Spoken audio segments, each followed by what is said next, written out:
La semaine de la mémoire de l'esclavage, c'est du 4 au 10 mai. La médiathèque Jean Rousselot a pris les devants en proposant une exposition très documentée sur un sujet toujours tabou.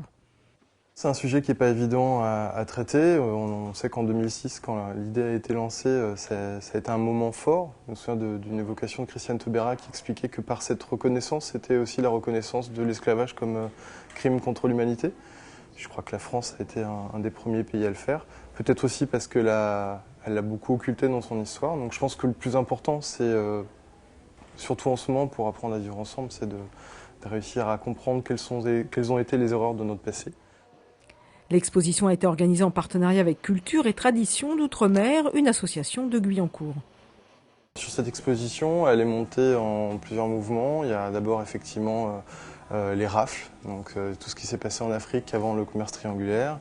Après, il y a le voyage entre guillemets, voilà, entre l'Afrique et les colonies françaises.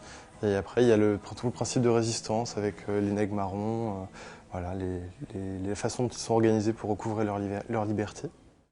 La plupart des documents est propre à la médiathèque. L'objectif est de constituer une collection évolutive sur ce thème. D'autres moments forts sont prévus. Mardi prochain, le président de CTOM, Messack Magbangou, animera une rencontre débat à 17h30. Et le samedi 30 mai, à partir de 10h30, des lectures de textes autour de l'épisode de Rosa Parks, une figure emblématique de la lutte contre la ségrégation raciale aux États-Unis. En 1955, elle avait refusé de céder sa place dans un bus à un passager blanc. Martin Luther King avait alors pris sa défense.